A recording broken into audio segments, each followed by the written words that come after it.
I was 22 years old when I got my hair transplant. Most clinics told me not to do it, but you know me. I did it. This is my story about my hair transplant.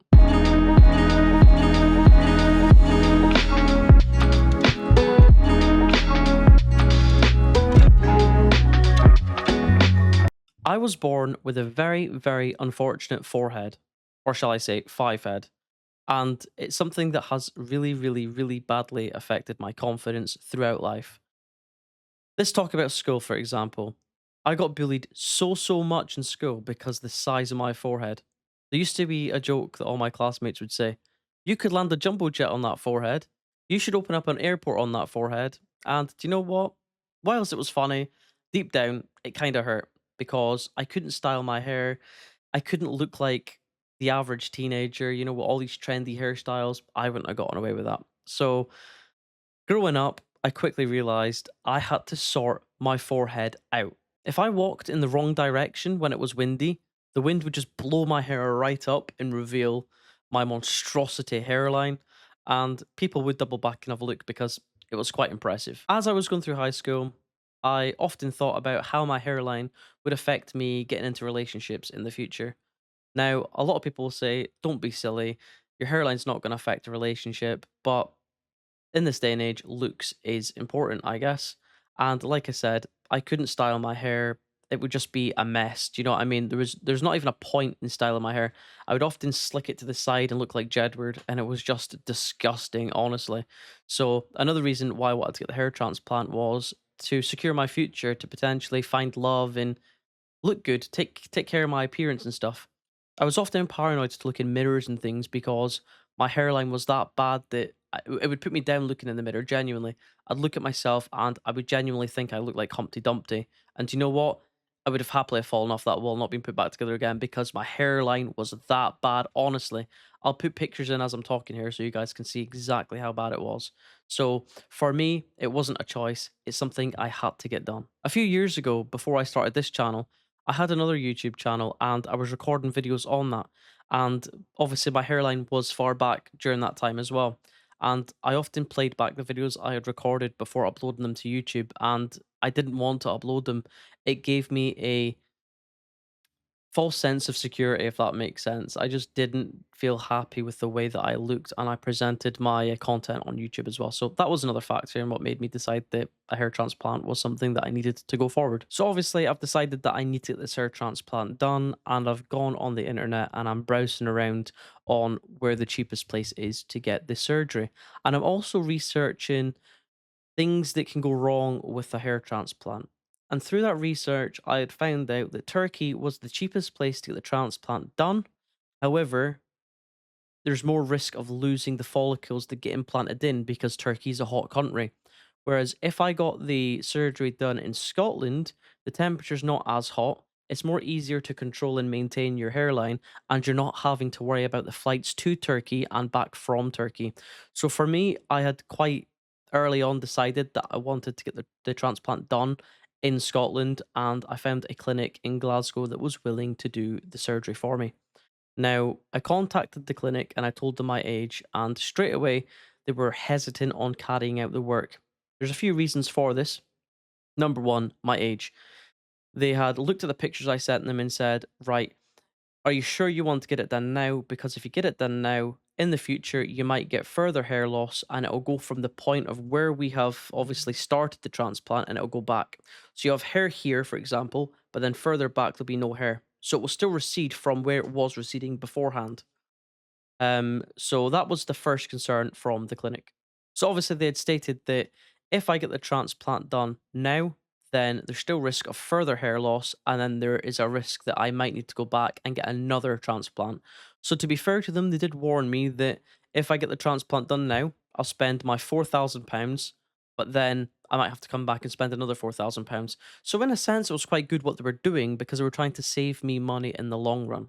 I got judged by quite a lot of Facebook friends who stated that I didn't need it and that I was wasting my money and that I shouldn't be doing it and all of that stuff. And at the end of the day, I was going to do it regardless. I just wanted my friends to support me. But hey ho, just be prepared if you're going to go for a hair transplant. There'll be people out there that will try and tell you not to do it, but you know yourself better than anyone else. Just go and do it. So that's something else that I faced. So obviously, before I decided that I wanted to get the surgery done at Glasgow, I had done so much research into different facilities in the UK and beyond, and I had looked up loads of different things like the pain scale, the cost of the surgery, common side effects, what can go wrong, the healing process. You need to get a bit of information about all those different things before you decide who to go with, and even look at reviews. For example, if I went to Turkey, £1,500 for the actual procedure, that's not taking into account your flights, your accommodation, all that stuff. Whereas the price I paid in Glasgow was £3,100, and I could stay in a hotel at Glasgow or I could come home, and it's not so far to travel down if something was to go wrong. Also, like I said earlier on, the temperature. In Turkey, it's roasting. In the UK, it's not as hot, so there's less chance of the hair follicles falling out. After having an operation, do you really want to be getting on a plane and flying back to the UK? Or would you much rather just get your surgery done in the UK and hop on a train or a car back home? All these different things make a huge difference, guys. So, anyway, as you could probably tell, I decided that I was going to have the surgery in Glasgow. So, I'd paid a £500 deposit, and then my cost after paying that £500 deposit was 3,100. So, in total, £3,600 was the total cost for my hair transplant surgery.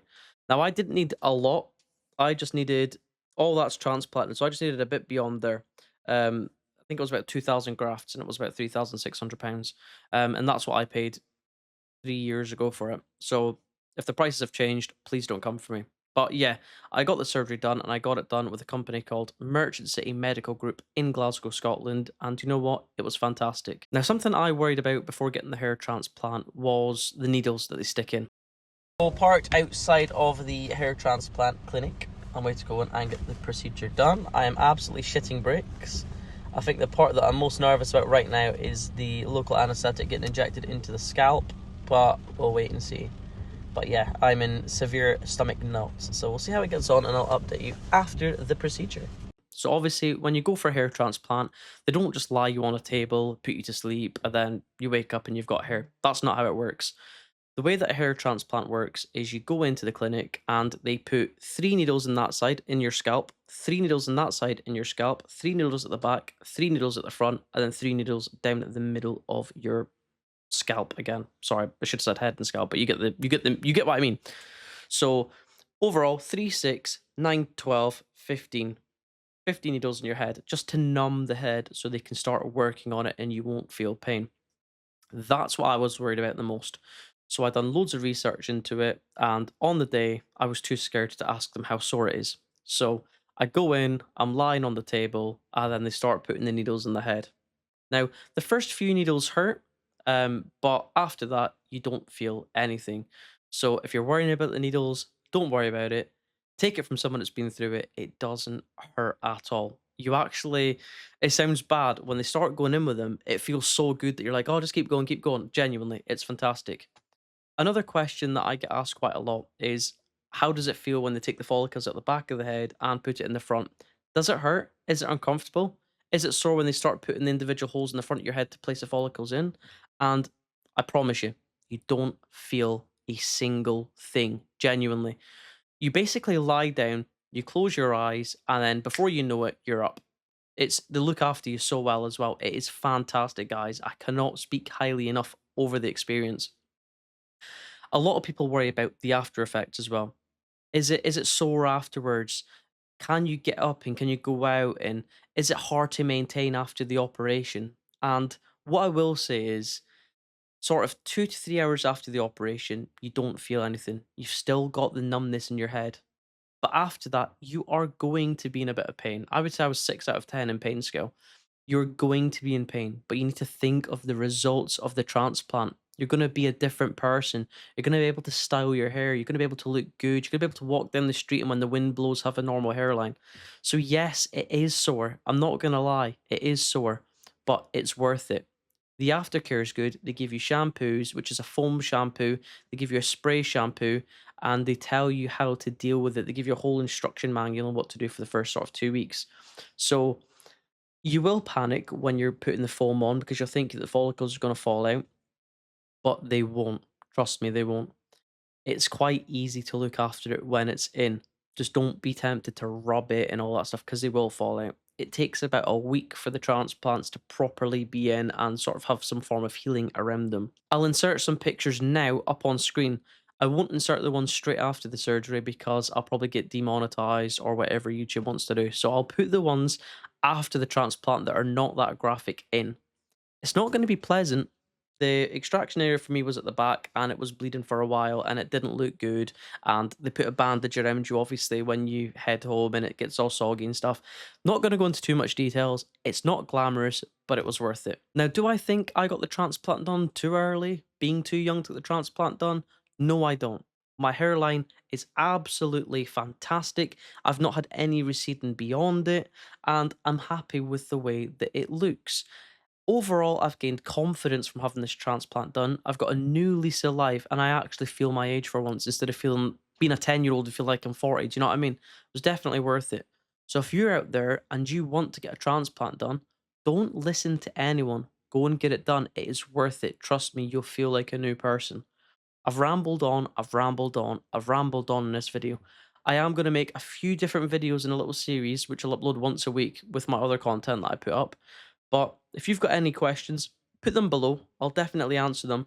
But the transplant is 100% worth it. The next video I'm going to do is what to expect on the day of your hair transplant when you go into the clinic. And there's loads of pictures with that as well, guys. But thanks for watching this video, guys. And if you're new here, don't forget to like and subscribe to the channel as it helps us grow.